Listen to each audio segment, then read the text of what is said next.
said it so right, that, you know, this has got to be one of my favourite conferences. I do even more, I probably do twice as much speaking as Bill does, and Bill does a lot. And, you know, this is an amazing event. So I just want to congratulate Tim and Bernie and everyone else involved who got it where it is today. This is really amazing. All right, so I'm going to give you some highlights. Obviously, you know, stuff moves on. We have actually done fairly well in terms of financial support for the foundation recently. I'll talk a little bit about that. Bill Falloon, of course, is completely correct that we haven't done nearly well enough, but yeah, I'll tell you what we've been doing and what has been going on. I think I'll start, though, with a bit of a reminder of last year. So I received this email about 3 or 4 days ago, and it annoyed me so much that I thought I would share it with you today. I mean, you probably remember that last year I gave a talk about advocacy, about how important it is for all of you out there to start doing the kind of thing that I do, the kind of thing that Liz does, the kind of thing that all the leaders in this field do. We need more diversity of advocacy, and this is a perfect example of why we need it. There are, I mean, and of course, for every single person who writes to us talking this kind of nonsense, there are, you know, hundreds of people who think it but don't write to us, right? So this is a really bad problem. People are actually saying things that start, is your organisation aware? You know. Now, I'm of course from England, which is a terribly civilised country, and I went to a terribly good school, you know, so I've been well brought up, which means that I was extraordinarily restrained in my reply to this message. You can see here that I honestly, there is not a single swear word. I mean, I did not at the end. I just said. I did not say go forth and fucking multiply. I don't know how I managed to be so restrained, but there you go. But anyway, so you get the idea. You know, there's an enormous amount of advocacy still to do. But that's all I'm going to say about advocacy today. I'm going to talk mainly about the way we do stuff. Now, of course, you all know my stuff. You know the general theme of how to reimagine aging. That's, of course, our tagline of the foundation. And especially how to understand that this, which I'm showing you here, this taxonomy of how to be sick, is almost but not entirely correct, and there's one huge mistake in it, which is the presence of that massive great white vertical line, which is usually black in my slides, between columns 3 and 4, that tries to give the impression that the things in column 3, the chronic conditions of old age that we're so familiar with, is in some sense rather... What happened to my slide? Hey, I've not got the timer on here, I can't see my slide. Thank you. Is somehow similar to infections, and that it's completely different from this bizarre thing called aging, which is somehow implied to be off limits for medicine.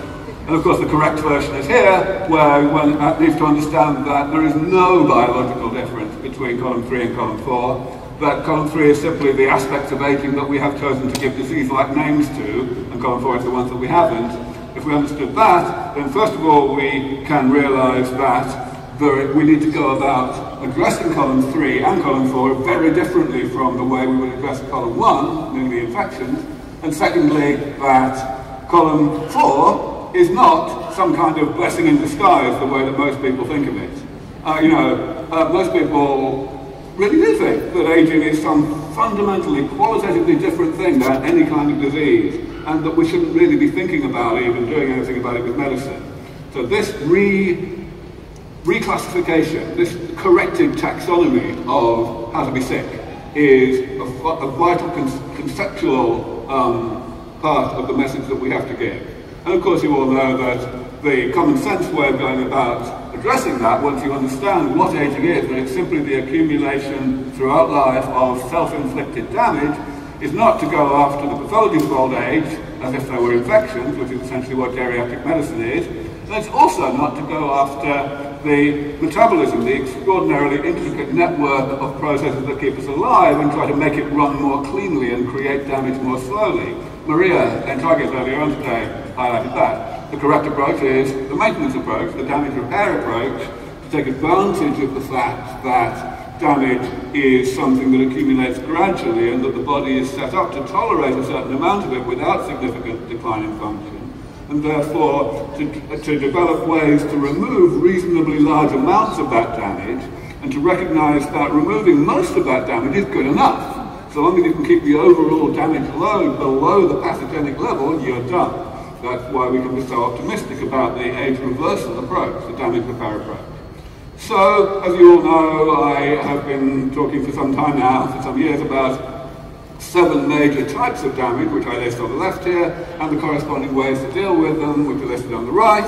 Every year that goes by, we get more and more optimistic that the list that I'm giving you here really is exhaustive, that there is no 8th type of damage that we haven't identified that's going to rear its ugly head at some point. And furthermore, the list on the right has not had to change either. That's the same list that I've been putting out there since, 15 years ago. And that means, of course, that we haven't had any bad news. We haven't had any new discovery that says, oh dear, this approach isn't going to work, we need something new. We've had plenty of surprises in the science over the years, but they've all been good surprises.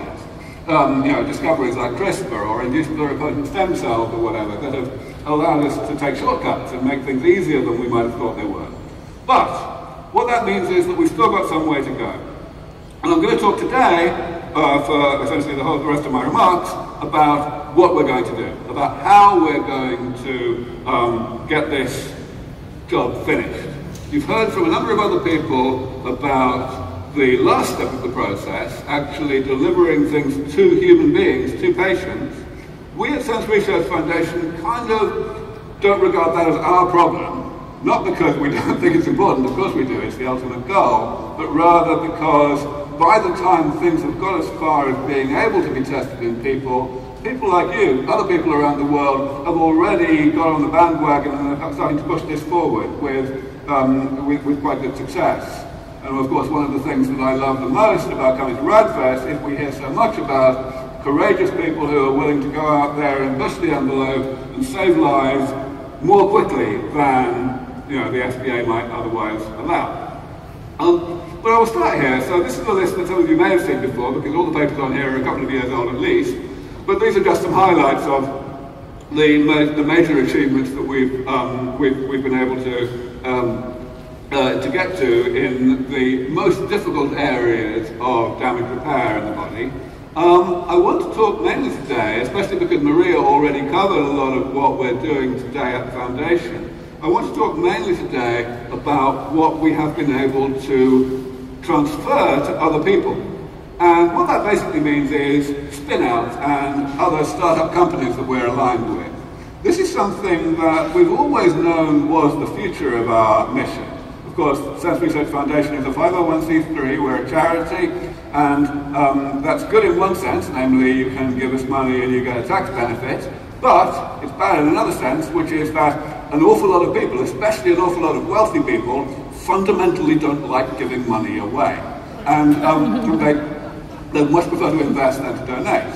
However, a substantial subset of those investment-minded people are willing to be pretty visionary about things. Not only to understand the message that we project here, that we communicate, but also to get involved in really pretty early stage, high risk, high reward investments, so long as they like the overall idea.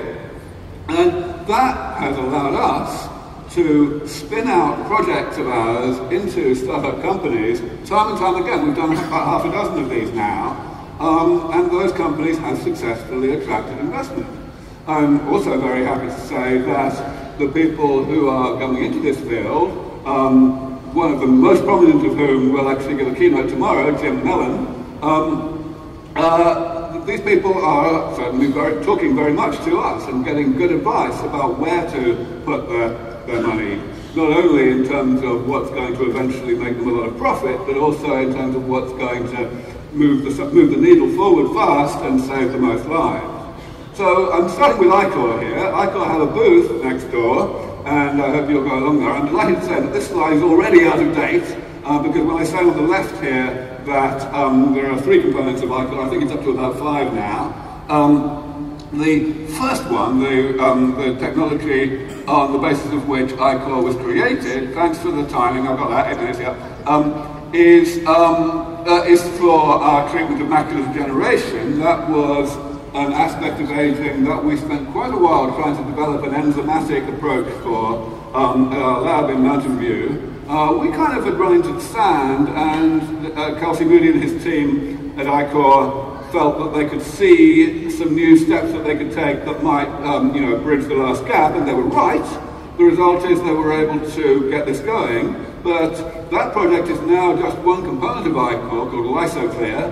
There's another component called Antoxerine, which is working on senescent cells. If you go to their booth, you can see some more of what they do. They're especially talking about their CRO function that they are very strong on. They will do pretty much whatever you want, so long as you are a mission-focused organization. They only take business, as I understand it, from people who want to defeat aging.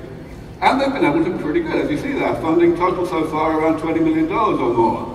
That's a respectable amount of money to be raising. That's, 4 or 5 times Sensory Research Foundation's annual budget. And that's pretty good news. Here's another example, Covalent Bioscience, which is a company out of Texas. This is working on projects, on work that we funded for several years there on amyloidosis. They haven't done as well as ICOR yet, but they're doing fine.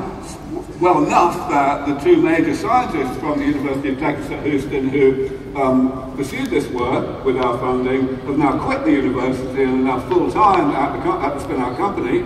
So this is the kind of thing you need, and obviously they're moving towards clinical trials, which is why they felt that the time had come to transfer their allegiance that way. And so we're very hopeful that that will move forward rapidly. Another example is Aragos, and many of you will know the names Tanya Jones and Steve Van Sickle, 2 people who back in the day used to be CEO of Alcor, and of course Tanya was also the Chief Operating Officer at SANS for a long time.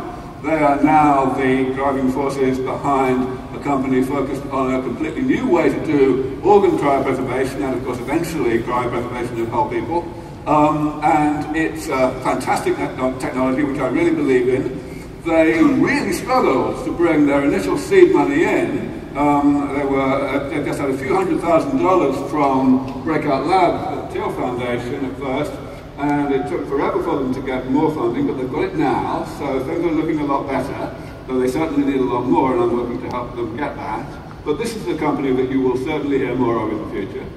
Then there's Ocean. So you've heard a lot today about senescent cells, and rightly so, because undoubtedly the removal of senescent cells is appearing to have an my nose has gone away, I can't hear myself anymore. Fix this. I'm going to carry on saying nothing with any semantic content until some of you can hear me.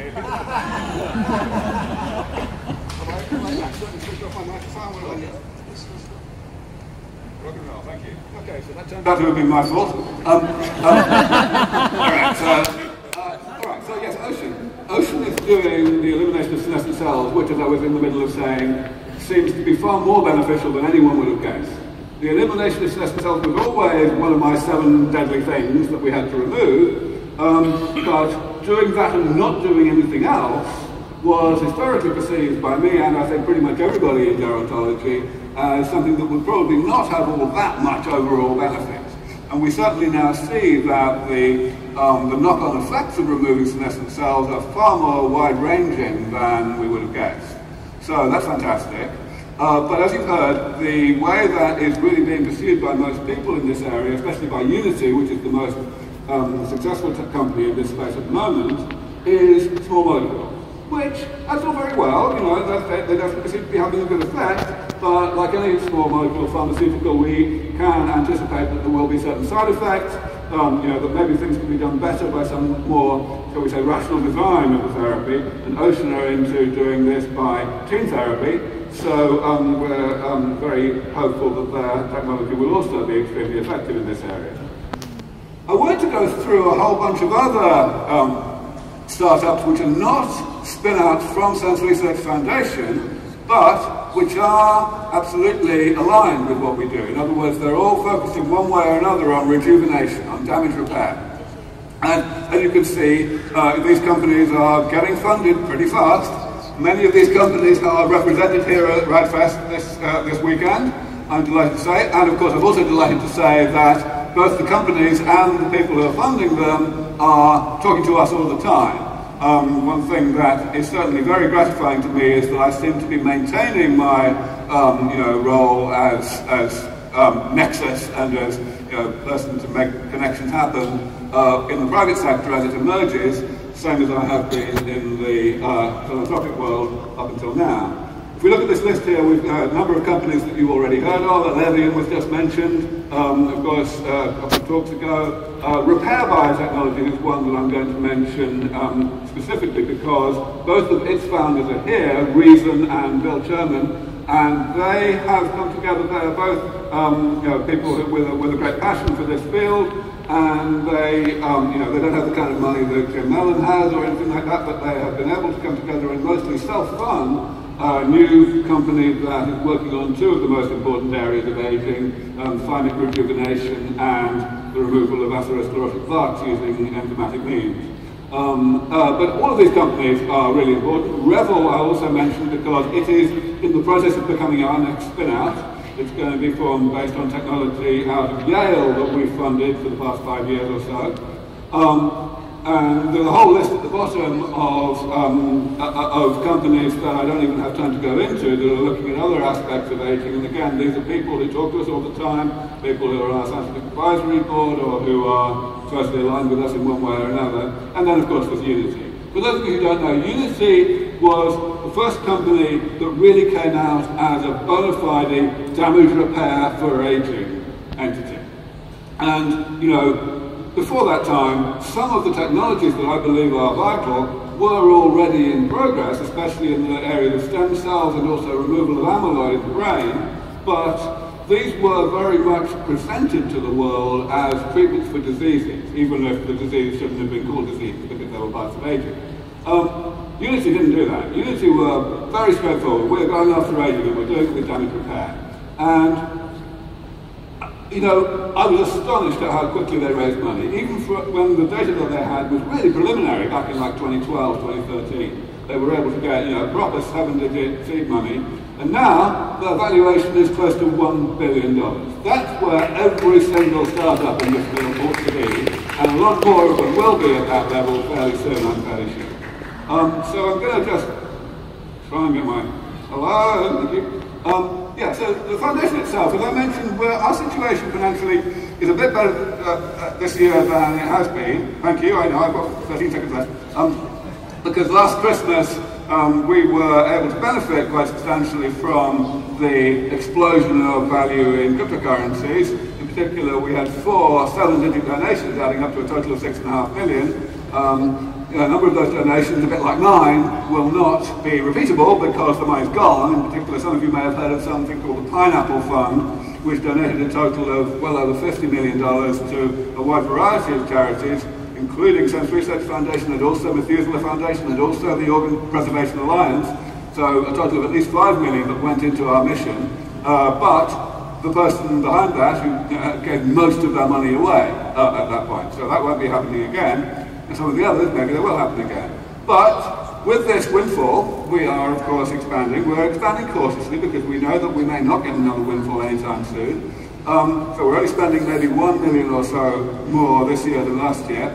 But we're using it extremely well. We started a new project at the Einstein College of Medicine. We have made seed investments in a number of new companies, including several of the ones I mentioned on the last slide.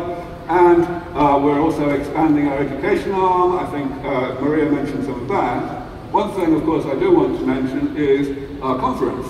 So this conference is awesome. Our conference is awesome as well in a slightly different way. We are more exclusively on the science side, on the hardcore science. And of course, we're in Europe, but I hope that doesn't stop you from coming. The last conference that we ran, with the first one of this series in Germany, was mid-March of last year, and it was a fantastic success. So we're obviously doing it again, courtesy of the Forever Healthy Foundation and Martha Grieve. But of course, we do need more money in the door, as Bill mentioned.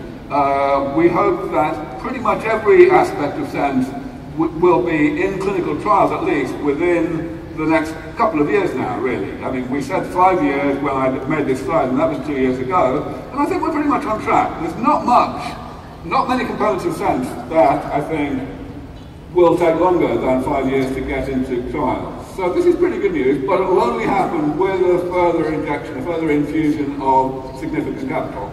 So, you know, I just want to emphasize that.